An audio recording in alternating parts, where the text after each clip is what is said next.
Dissonant Harmony. What impacts guitar tone the most?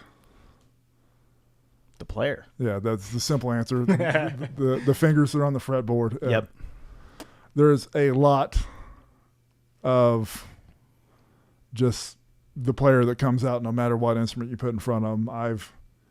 My first 7-string was a Dean that... Oh, that's right. I forgot about that, Dean. That anytime you did a bend on the low B string, it'd go out of tune like 25 cents every time. Like I almost just needed to tune it to 25 cents flat.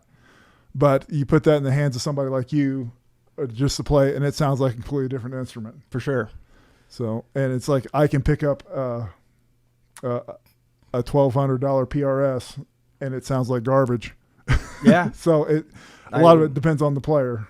Yeah, absolutely. I mean, things have an impact, right? The material of your pick, like we said, the strings, if they're coated, might have an impact, but that's a little bit lesser. Type of wood your guitar is made out of, your signal chain, all that stuff. But it definitely starts with your fingers. And I mean, I'll use metal as the example, but if you're recording metal and you're recording the rhythms and you have like a weak picking hand, it sounds weak. You know, it's not, you need to pick aggressively and, get that pick attack in there. And just that pick attack alone, that's if you're looking for a spot to kind of improve your tone, I would definitely suggest focusing on like the dynamics of your playing and your pick attack, because that has such an impact on how it's perceived. You listen to a guy like Paul Gilbert and it sounds super aggressive, even though there's barely any gain or anything like that. And that comes just from that pick attack. And the way, even like the way that you're, holding the string down and like applying your vibratos and everything like that, it all impacts it, So that being said, you as a guitar player you're going to sound the same on this guitar. What would you change on the guitar to change the tone of it afterwards? And I would say that would be the pickup. Yeah, for sure. Some cheap pickups can sound flat too. So if you're looking to have like a medium level guitar and you're thinking, what can I do to make this guitar sound good? You throw in a nice pickup in there. And Chris Broderick is a perfect example of that. Yeah. So I don't know if he was doing it before, because I know he played in Nevermore for a little bit and did some other stuff. But before he had the signature with Jackson, is that right? I think it's with Jackson guitars. But before he had that signature guitar, he was buying literally the cheapest Ibanez 7-string, which I think is a 7321 or something like that, the RG. Yep. And he would just, I think he replaced the tuning, got a higher ratio for the tuning pegs and stuff, and then replaced the pickups, and that was it.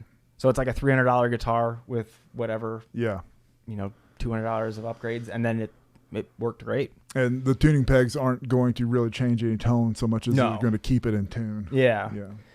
And it just, like, if you don't know about that, the higher the ratio, the better. Yeah. So if it's like 18-to-1, 18 turns equals 1. Yeah.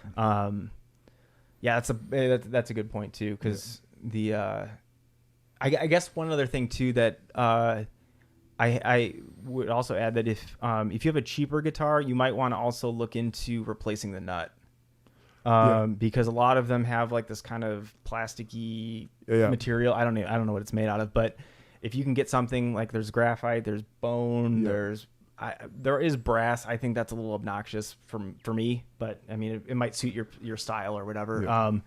But the nut can have, because if you think about it, if you play open strings, it has a different different tone. Yes. And as soon as you fret something, it's a little bit duller. Yeah. Especially the shorter you make the string when you go up the neck. That's why if you, not a lot of guitars have them, but some guitars have that not ghost fret, zero fret. Zero fret. Yeah. So that's actually where it makes everything sound as if you have your finger on. Yeah. Because there's a fret and the nut is like right next to it. Yeah. I think I've heard it. I've definitely heard ghost fret before, but I think that's actually a specific guitar that maybe Chapman makes. Oh, I'm not sure. I think it's called the ghost fret or something like that. But it's one of their. It's like a Hetfield style Explorer kind of thing or whatever, and it has one of those.